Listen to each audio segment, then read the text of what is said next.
Welcome back to another edition of Roger's Railroad Report. We certainly hope that June is a great month for all of our monthly viewers here on YouTube. This month we're targeting new rolling stock from a variety of makers, as well as wood kits for your railroad. So let's get started. Walters Proto has certainly outdone themselves with their new partnership in producing great looking rolling stock. My personal opinion is these guys will give the competition a run for their money. This 67-foot Trinity 4-bay covered hopper is just one of several road names and numbers that have been recently released.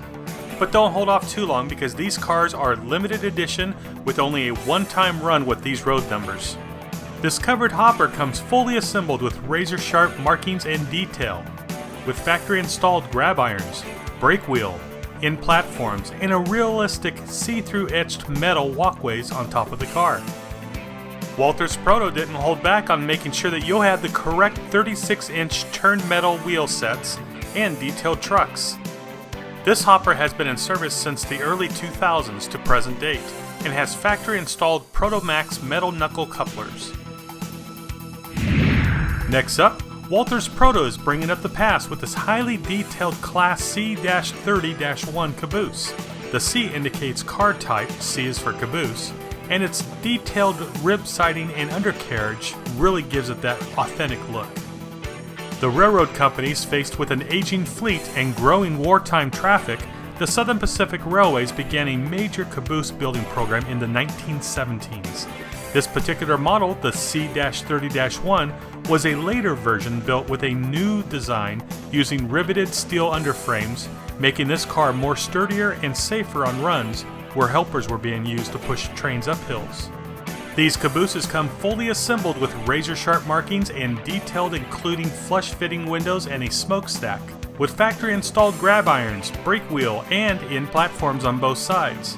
This also includes a correct 36-inch turned metal wheel sets and detailed trucks. These cabooses ran on the railways from the 1920s to the 1960s and has a factory-installed Proto Max metal knuckle coupler on each end. Next we have a pair of these two 40-foot, 16,000-gallon funnel flow tank cars.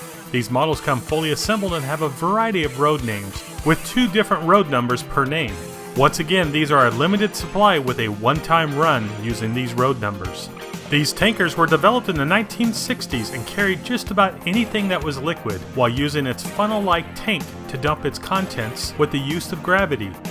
A number of these tankers were fitted with internal heater coils so that the loads, such as asphalt or corn syrup that would thicken when it cools, could be reheated for a more complete unloading from the car.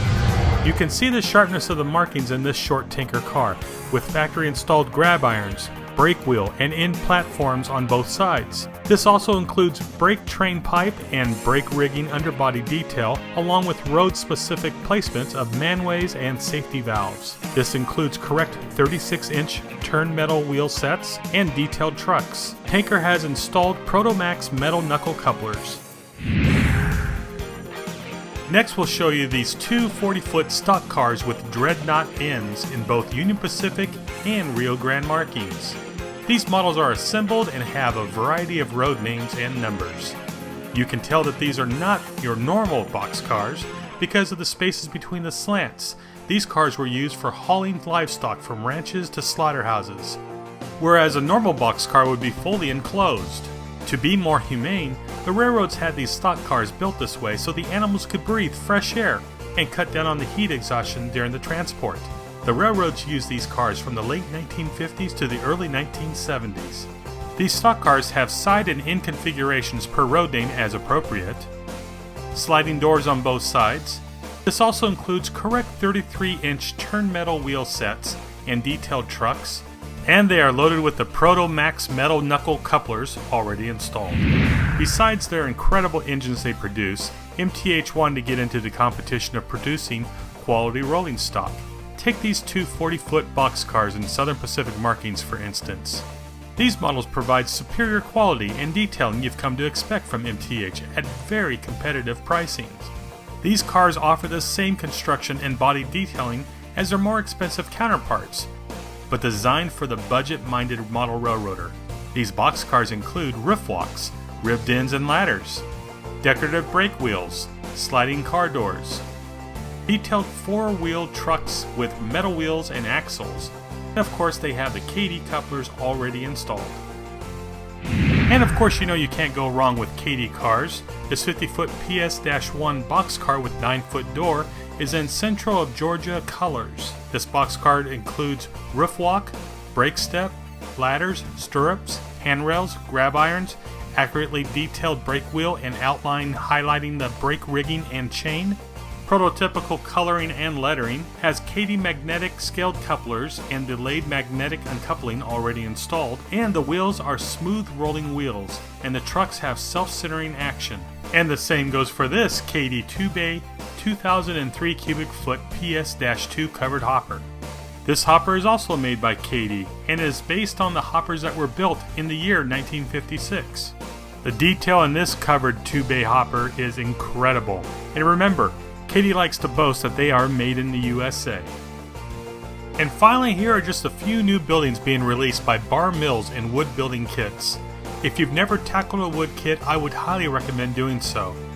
Wood kits are so much more detailed than plastic kits and the results are stunning, and Roger has more wood kits than any other train store in the valley. Well, that's all the time we have again for this month. Next month we hope to have an engine or two to show you, along with some new unique items just being released. Until next time, happy model railroading.